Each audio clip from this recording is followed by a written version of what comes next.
আজকে যে রায়টি দিয়েছে সেটি একটি ঐতিহাসিক রায়। আমাদের যে কোটা প্রথার প্রচলন চলে আসছিল সেটিকে সংস্কারের একটি ধারা আমি বলবো রেখে আপিলেট ডিভিশন যে রায় দিয়েছেন আমরা বলবো এই রায়টি যেন সবাই মেনে নেন।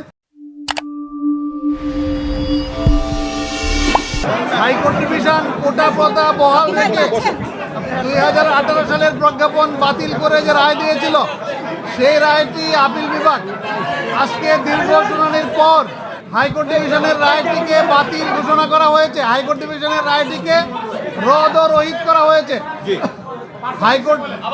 হাইকোর্ট ডিভিশনের রায়টিকে রদ ও রহিত করা হয়েছে, অর্থাৎ হাইকোর্ট ডিভিশনের রায়টি বাতিল বলে গণ্য হলো। আর হাইকোর্ট ডিভিশনের রায়টি অন্য একটা সিপির উপর ভিত্তি করে দেওয়া হয়েছিল, সেই সিপিটাকে অকার্যকর করা হয়েছে রায়কে। আর কোটা প্রথাটাকে আন্ডার আর্টিকেল 104 যে সাবমিশনটি আমি করেছিলাম আগেও আপনাদেরকে বলে আসছি, অ্যাপিলেট ডিভিশন আর্টিকেল 104 অনুযায়ী কোটা প্রথার একটি চূড়ান্ত সমাধান দিয়েছেন। সেই সমাধানটি হচ্ছে বর্তমান প্রেক্ষাপটকে বিবেচনা করে মুক্তিযোদ্ধাদের জন্য 5% থাকবে, সাধারণ কোটা থাকবে 93%, আর 7% কোটা থাকবে। তার মধ্যে 5% হতে মুক্তিযোদ্ধা, তার সন্তান এবং তার পুত্রদের নাতি নাতনিদের জন্য, আর 1% হচ্ছে নৃগোষ্ঠী যারা রয়েছে ক্ষুদ্র নৃগোষ্ঠী তাদের জন্য, আর 1% হচ্ছে প্রতিবন্ধী এবং তৃতীয় লিঙ্গ তাদের জন্য। অর্থাৎ টোটাল কোটা হলো 7%, আর মেধায় হলো 93% নিয়োগ পাবে। আন্দোলনরত শিক্ষার্থীরা যে দাবি করে আসছিল সর্বনিম্ন কোটা থাকতে হবে 5%, এর থেকে সর্বোচ্চ সংখ্যা তারা বলে নাই।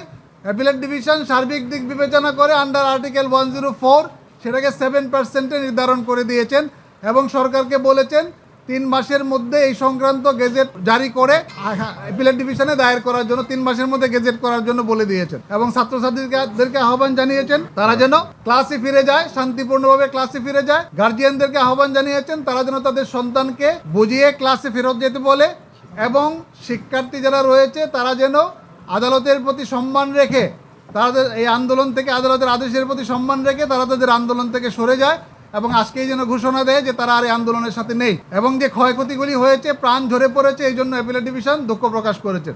একটি লম্বা অবজারভেশন অ্যাপিলেট ডিভিশন দিয়েছেন। সেই দিক বিবেচনা করে আজকে যে রায়টি দিয়েছে সেটি একটি ঐতিহাসিক রায়।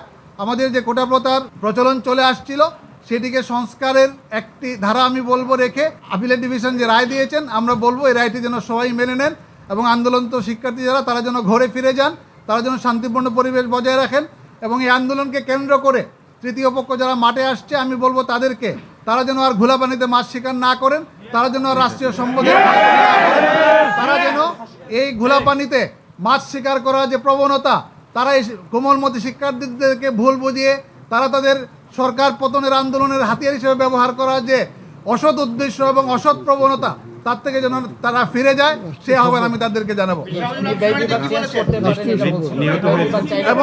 এবং রায়ে এইটিও বলে দেওয়া হয়েছে যেহেতু বিষয়টি পলিসি ম্যাটার, আজকে আলোচনার সবচেয়ে বড় বিষয় ছিল যে বিষয়টি পলিসি ম্যাটার। 3টা আর্গুমেন্ট ছিল। পলিসি ম্যাটার হওয়ার কারণে হাইকোর্ট ডিভিশন সরকারের পলিসি ম্যাটার বিষয়ে কোনো রায় দিতে পারে না। কিন্তু আজকে অ্যাপিলেট ডিভিশন 104 ধারাকে অবলম্বন করে যে নির্দেশনা দিয়েছেন সেখানে কিন্তু আবার এক্সিকিউটিভকে বলে দিয়েছেন যে পরবর্তীতে তারা ইচ্ছা করলে কোটা পরিবর্তন এবং সংস্কার করতে পারবে। এই রায় কোনো বাধা হয়ে দাঁড়াবে না। আরেকটি বিষয় ক্লিয়ার করা দরকার যে হাইকোর্টের জাজমেন্টে মুক্তিযোদ্ধা এবং তাদের সন্তানদেরকে ব্যাকওয়ার্ড হিসাবে উল্লেখ করা হয়েছিল, কিন্তু অ্যাপিলেট ডিভিশন মনে করে বা আমরা সাবমিশন করেছি যে মুক্তিযোদ্ধারা আমাদের জাতির সূর্য সন্তান, তারা আমাদের গৌরব, তাদেরকে কখনোই ব্যাকওয়ার্ড হিসেবে চিহ্নিত করা যাবে না, তারা ফরওয়ার্ড থাকবে সবসময়। তাদের সম্মানার্থে এই কোটা দেওয়া হয়েছে, এটা তাদের সম্মানের বিষয়। আর অন্য যারা পেয়েছে তারা তাদের রাইট হিসেবে সংবিধানের আর্টিকেল 28, 29, 14 অনুযায়ী যেভাবে প্রোটেক্ট করতে বলা হয়েছে সরকার সেভাবে তাদের রাইট এবং তাদের ইন্টারেস্টটাকে প্রোটেক্ট করবে। নিহত হয়েছে তাদের জন্য তাদের শাস্তির ব্যবস্থা করতে হবে। হ্যাঁ, এবং নিহতের যে ঘটনা হয়েছে সেই ঘটনার তদন্তের কথা বলা হয়েছে। মাননীয় বিচারপতি খন্দকার দিলুরুজ্জামানকে প্রধান করে যে সুপ্রিম কোর্টের বিচারপতি, উনি হাইকোর্ট ডিভিশনের বিচারপতি, ওনাকে প্রধান করে যে তদন্ত কমিটি গঠন করা হয়েছে প্রত্যেকটা মৃত্যুর ঘটনা নিরূপণ করে কারা দোষী আছে সেইটা উনি নিরূপণ করবেন, নিরূপণ করে একটা রিপোর্ট যথাসময়ে সাবমিট করবেন বলে আদালত আশা প্রকাশ করেছে তদন্তে সরকারকে সহযোগিতার কথা বলা হয়েছে। এবং তদন্ত কাজে সরকারকে সহযোগিতা করার জন্য অ্যাপিলেট ডিভিশন বলে দিয়েছে। সার্টিফাইড কপি আমরা দ্রুতই পেয়ে যাব, বিশেষ করে অপারেটিভ পার্টের সার্টিফাইড কপি আমরা এক সপ্তাহের মধ্যেই বা তারও কম সময় 2-3 দিনের মধ্যেই পেয়ে যাব। পুরো জাজমেন্ট পেতে আমাদের একটু সময় লাগবে। বাংলাদেশের কোটা সিস্টেম এখন খুবই পরিষ্কার। 93% সাধারণ কোটা, 5% মেধাবী কোটা, মেধাবী কোটা বা সাধারণ কোটা আমরা যেটা বলি, আর 5% মুক্তিযোদ্ধা, তার সন্তান, তার নাতি নাতনি, আর 1% ক্ষুদ্র নৃগোষ্ঠী, আর 1% হচ্ছে প্রতিবন্ধী এবং তৃতীয় লিঙ্গ। কিন্তু সরকারকে যে স্বাধীনতা দিল সেটাতে তো এই 93% যে মানতে হবে সেটা তো বাধ্যবাধকতা নাই। না, এটা হলো পরবর্তীতে এটা হলো পরবর্তীতে পরিবেশ পরিস্থিতি বিবেচনায় যদি সরকার মনে করে, যেহেতু এটা পলিসি ডিসিশন, এটা কিন্তু কোনো কিছুকে সামনে রেখে না, শুধুমাত্র পলিসি ডিসিশনটা সরকারের হাতেই থাকতে হবে। এই জন্যই সরকারের হাতে এই জিনিসটা রাখা হয়েছে।